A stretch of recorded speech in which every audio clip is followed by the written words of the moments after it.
Have you ever heard someone say remote workers are lazy or that remote work is only for tech companies? Well, I'm here today to debunk these myths and many more. Let's get into this thing. By the way, before we get into that, my name is Liam Martin. I am co-founder of a couple different tech companies that you can see on this screen. Also, the co-organizer of Running Remote, which is the largest conference on building and scaling remote teams. So I do know a thing or two about remote work myths and why the vast majority of them are, to be completely honest with you, BS. First up, we have the myth that remote workers are less productive than their in-office counterparts. And this couldn't be further from the truth. Studies have shown that remote workers are often outperforming their office counterparts. According to a Stanford study, specifically, we had the academic team that produced that study at Running Remote last year. Remote workers are on average 13% more productive and take fewer sick days, according to Culture Amp and to the University of Stanford. Plus, without the daily commute, remote workers have more time to focus on their actual tasks as opposed to talking to Joanne about how her weekend went, which is interesting, but Joanne generally doesn't have that much good things to say. Companies like Microsoft and Slack have reported increased productivity since adopting remote work. However, Slack recently got acquired by Salesforce, and then Salesforce is actually going back to the office, but they actually ended up firing all of the cool remote work people from Slack, and that is a video for another day. Next, let's tackle the myth that remote work is only for tech companies. While it's true that tech companies were early adopters of remote work, it's spread across various industries. Education, healthcare, finance, and even government sectors are embracing remote work. For example, Nationwide Insurance has successfully implemented remote work policies, proving that it can work in any industry. Literally, we have a client actually inside of Time Doctor that literally drops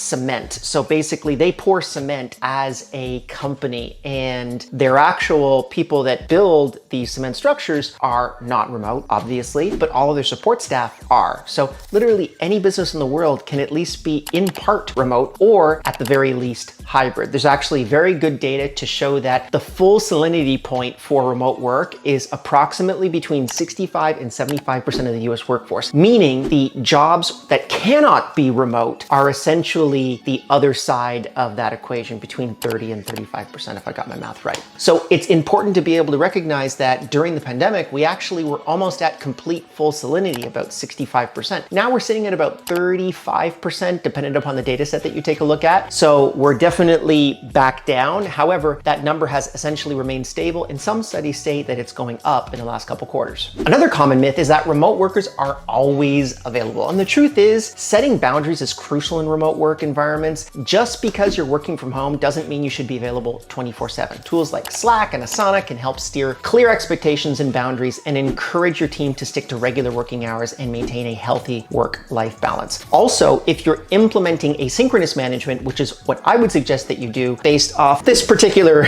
book that we wrote, which is a Wall Street Journal bestseller, asynchronous management is absolutely critical to actually creating those types of boundaries so that you're not dependent upon synchronous forms of communication in order to actually communicate effectively. What about the idea that remote work is isolating? Well, it can be challenging. I'm not gonna lie on that one. There are plenty of ways to, however, stay pretty connected inside of remote teams. Virtual team building activities, regular check-ins, and collaboration tools like Zoom and Microsoft Teams can help maintain strong social connections. Buffer's State of Remote Work report, which is a fantastic report if you want to be able to check that out. They do it every single year. It highlights that regular communication and team building are key to preventing isolation. And I know for us, inside of our remote team, we have team members in 45 plus different countries all over the world. We usually actually end up having team retreats where everyone comes to one particular place at least once per year to be able to communicate and collaborate in that context. It's a lot of fun. It's very expensive, but it's a lot of fun.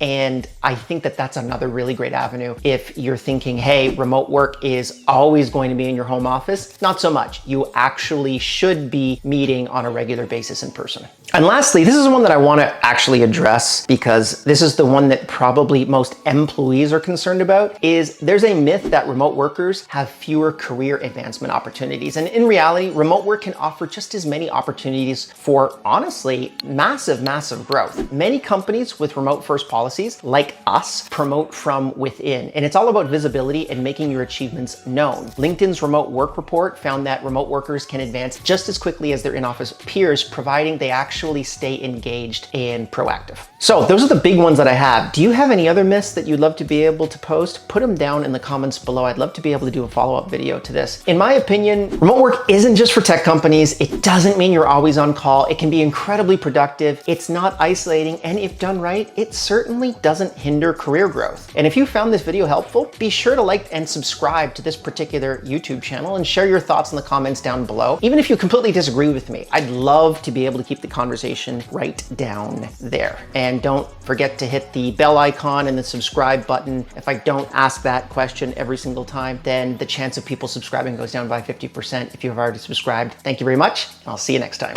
If you've gotten to this point in the video, I think you should probably subscribe to this YouTube channel. It's free, unlike most other things in life, and it would bring me happiness and joy. Other than that, I'll see you in the next one.